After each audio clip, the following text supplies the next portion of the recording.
Mais uma vez, boa tarde para você de casa que acompanha o Esporte Record. E a gente já começa com a Copa Record de Futsal Masculino. Roda a vinheta.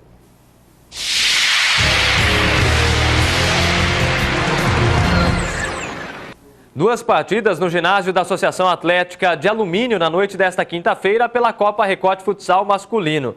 E mais duas equipes garantiram vaga na próxima fase da competição. A Núbia Prado e o Ramiro Cidrinha estiveram por lá e nos mostram agora como foram esses jogos. Votorantim e Torre de Pedra começaram marcando muito. Apesar da rapidez no contra-ataque, ninguém conseguia chegar. Este vai e vem fez o primeiro tempo fechar em 0-0. Depois do intervalo, os times voltaram com tudo. E aos 8 minutos, num contra-ataque, Daniel chutou da área e abriu o placar para Votorantim. Mas Torre de Pedra continuava insistente. E aos 14 minutos, Leomar recebe e empata. Não demorou e lá foi Leomar de novo, driblando e fazendo o gol da vitória. Um placar magrinho, mas um futebol eficiente. Após uma partida difícil, apenas 2 gols bastaram para levar Torre de Pedra para a terceira fase da Copa Record. Foi um jogo complicado, um jogo de boa marcação dos dois lados. E o jogo decidiu nos detalhes, né? No primeiro tempo, tivemos mais posse de bola, mandamos no jogo. E no segundo tempo, continuamos assim, uma falha nossa, eles fizeram o gol. E depois, com tranquilidade, fizemos os 2 gols. O segundo jogo da noite começou com confusão. Mas bastou os ânimos se acalmarem para os donos da casa marcarem o primeiro da partida.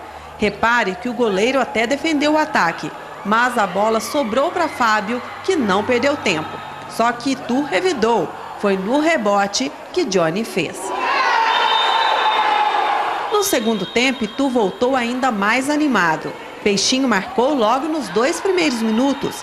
E o que não faltou foi sufoco para o goleiro Linha de Alumínio. Aliás, foi num destes que Itu marcou de longe o terceiro da equipe. Para em seguida levar o troco nesta jogada bem armada de Alumínio. Aí foi briga até o fim. A vitória de Itu só se concretizou no finalzinho. 4, Alumínio 2. Jogo complicado, a gente sabia disso, a equipe deles é qualificada, na primeira fase eles ganharam 2 jogos aí, os 2 por 1-0, mas eles conseguem manter uma boa marcação na quadra e sair no contra-ataque, e nós conseguimos hoje, com o treinamento que nós fizemos durante a semana, superar esse rendimento deles, nós conseguimos marcar eles na nossa quadra e a gente sair para o contra-ataque quando eles saíram com o goleiro Linha. E a bola não para na Copa Record. Em Botucatu, mais 2 equipes também se garantiram na próxima fase. Os jogos foram no ginásio da Associação Atlética Botucatuense. E os repórteres Melina Cabral e João Carlos Domingues vão mostrar quem avançou na competição. Vai! O jogo começou equilibrado. São Manuel arriscou. Se enganou quem pensou que o time de Lençóis se assustaria. Mas as tentativas não faziam a bola entrar no gol. No finalzinho do primeiro tempo, Kleber abre o placar da noite para São Manuel. O segundo tempo começou movimentado. Narciso aproveitou o espaço e soltou uma bomba no canto do gol, sem chances para o goleiro de São Manuel. A camisa 5 estava com sede de vitória. Em menos de 1 minuto, marcou esse e ampliou com esse belo gol. São Manuel diminuiu a vantagem com esse chute rasteiro do Gui. Atrás no marcador, São Manuel empata o jogo no último minuto do segundo tempo, 3-3.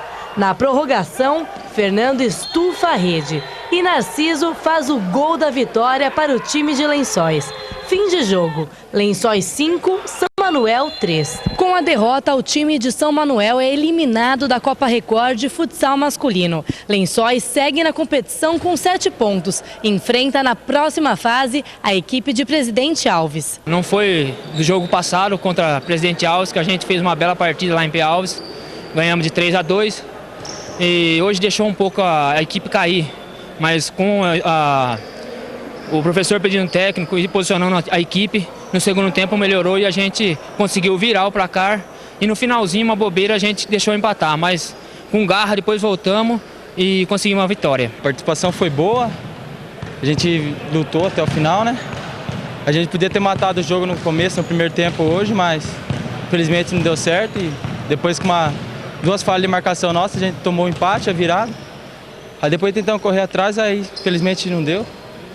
Mas trabalhar agora pro ano que vem, né? O segundo jogo da noite foi entre Botucatu e o time de Pirajuí. Botucatu contou com o apoio da torcida e abriu o placar logo no início do jogo com Murilo. Bravin aproveitou bobeira da defesa e marcou o segundo para os donos da casa. O time de Pirajuí encontrava dificuldades para criar, ao contrário da equipe de Botucatu. Aos 3 minutos do segundo tempo, Vinícius, no rebote, chuta para o fundo do gol. Gui amplia com esse golaço. Pirajuí diminui a diferença com esses 2 gols. Mas Botucatu reage e Bravin novamente faz a rede balançar. Batata fecha o gol de ouro e classifica Botucatu para a próxima fase. Fim de jogo, Botucatu 6, Pirajuí 2. Foi uma vitória importante, a gente estava precisando ganhar, fazer um resultado elástico, não menosprezando a equipe deles, que é uma grande equipe, e essa vitória era bom pra gente ganhar mais confiança na sequência da competição. A participação nossa esse ano não foi muito boa, né? Que anos anteriores a gente chegamos em fases bem mais longas, contra uma equipe de Botucatu agora nessa fase aqui, uma equipe difícil, uma equipe muito bem treinada, na casa deles. Acho que a gente demorou muito para entrar no jogo, faltou um pouquinho de sorte também e pecamos muito nas finalizações, né? Erramos muito e no final pagamos o preço desses erros, né? Botucatu pega 2 córregos, Lençóis pega Presidente Alves, né? E tem uma coisa legal que vai acontecer, né? Que Garça e Jafa, classificados, eles vão se encontrar na próxima fase. Então vai ser um jogo lá, que é a cidade contra o distrito. Acredito que deve lotar o João Gonzalez lá em Garça. E uma outra coisa também interessante, nós temos 2 índices técnicos para ser decidido. Está entre Bofete e a equipe de Cândido Mota. E, coincidentemente, eles estão empatados em tudo, né? Em gols, em número de vitórias também, talvez vai para o sorteio no sábado. Então acho que sábado teremos a definição de todas as equipes. Equilíbrio, alto nível técnico e vai se afunilando a Copa Record. Atual campeão Botucatu segue firme em busca de mais um título. E fechando a rodada desta quinta-feira, Cafelândia venceu Lins por 5-2 no ginásio do CSU em Lins e também garantiu vaga na próxima fase da competição. Apenas uma partida esta noite pela Copa Record. Confira aí na tela. Alô, torcedor, muita atenção, hein? Partida marcada para as 9 da noite no ginásio municipal de Bitinga. O time da casa enfrenta Getulina. Bitinga e Getulina hoje às 9 da noite. Entrada gratuita para que você possa acompanhar mais essa partida da Copa Record. Rápido intervalo, daqui a pouquinho um bate-papo com o presidente do Noroeste, Anis Buzalaf, e tudo sobre a situação do Norus, que é um instante só. Agora 2h06 de volta ao vivo com o Esporte Record. Aqui comigo no estúdio já o Anis Buzalaf Júnior, presidente do Norus. Anis, obrigado pela sua presença, boa tarde. Vamos só ver juntos uma reportagem do Felipe Caetano a respeito do Norusca, que ontem parece que pingou um dinheirinho para o pessoal lá e na volta a gente comenta toda a situação. As coisas ainda não estão boas no Noroeste. Sem a confirmação de novos patrocínios, o risco do clube fechar as portas é grande. Isso sem falar nos salários atrasados dos jogadores. Até o final da tarde desta quinta-feira, a promessa ainda não tinha sido cumprida. O presidente do Noroeste afirmou que viria até o clube encontrar com os jogadores e acertar as contas atrasadas, mas isso não aconteceu. Permanece no time a dúvida e a insatisfação de todo o elenco. Eles não quiseram gravar entrevista enquanto o problema não for resolvido. Muitos estão há mais de 3 meses com os salários atrasados. A mesma situação é enfrentada por vários funcionários do clube. Bom, o presidente Anis Buzalaf do Norusca veio hoje aqui gentilmente para atender a gente e para que possa responder também aos questionamentos do torcedor da Maquininha Vermelha. Anis, ontem você me parece estava resolvendo inclusive questões trabalhistas do Noroeste, né? Ontem eu tive que ir mais uma vez ao Ministério do Trabalho, né, resolver mais um problema de mais uma audiência que nós tivemos. E a parte da tarde ficou meio complicada, mas o dinheiro foi colocado no Noroeste, alguns dos jogadores já receberam. São 26 mil, né? Esse dinheiro foi rateado ontem. Eram 30 mil, ontem tinha 27 mil lá, os outros 3 eu estou levando hoje até o fim da tarde. 30 mil no total. E encerrando o que a gente tinha combinado. E aí alguns já receberam, faltando mais alguns funcionários que hoje a gente termina de fazer o acerto. Quer dizer, é pelo menos uma ajuda enquanto a situação não melhora diante das dívidas que o Noroeste tem com esses funcionários e esses jogadores. Então, isso é o que eu e o Toninho conseguimos fazer assim de imediato para dar uma aliviada na situação. Então agora com a união do Toninho Gimenez comigo na diretoria, ele está indo atrás de alguns patrocinadores de um lado, eu estou indo atrás de outros dos outros, e a gente está tentando unir forças para ver se a gente consegue salvar o Noroeste, que essa é a situação na realidade. E hoje em dia, infelizmente, a situação é difícil, e quanto mais difícil, você sabe que sem dinheiro não dá para fazer nada. E a gente está tentando ver se concilia essa parte. Inclusive fechamos um patrocínio ontem com a Bioleve, já está sendo assinado o contrato, e eles são mais um do que vão entrar em acordo com nós lá para auxiliar já na dificuldade que nós estamos passando. Até porque o Noroeste está fechando as contas desse ano, né, Anice? Foi um ano complicado, o rebaixamento para a Série A3 do Campeonato Paulista, aqueles problemas todos com a parceria, né? O Fabiano Laranjeira, a parceria que para o bem do Noroeste foi desfeita em tempo antes que algo pior acontecesse, né? E o Norusca tenta fechar essas contas para se planejar para o ano que vem. Financeiramente, por enquanto, são esses patrocínios que estão chegando, mas ainda não tem aquela verba gorda para levar o Noroeste adiante, né, Anice? Na realidade, a gente precisa, no mínimo, hoje, para trocar o Noroeste, de R$100 mil.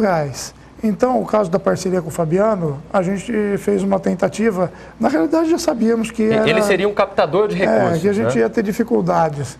Mas, quando você não tem nenhuma opção, você pega o que sobra. Entendeu? O que era o que sobrava no momento.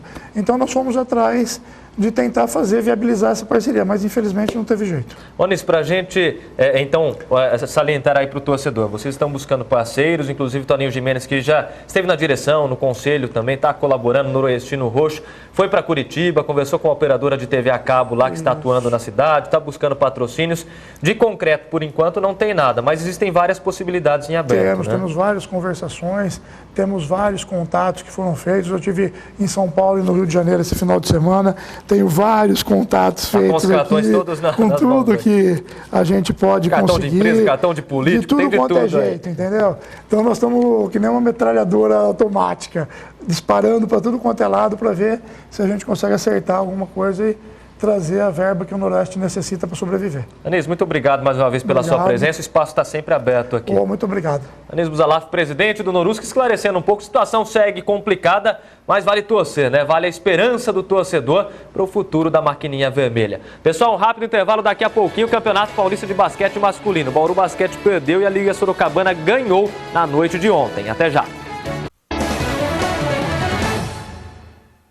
Agora 2h14, voltamos ao vivo com o Sport Record para falar do Campeonato Paulista de Basquete Masculino. O time bauruense conheceu nesta quinta-feira, a terceira derrota em 16 jogos pela competição. 95-91 contra o Pinheiros, partida realizada em São Paulo.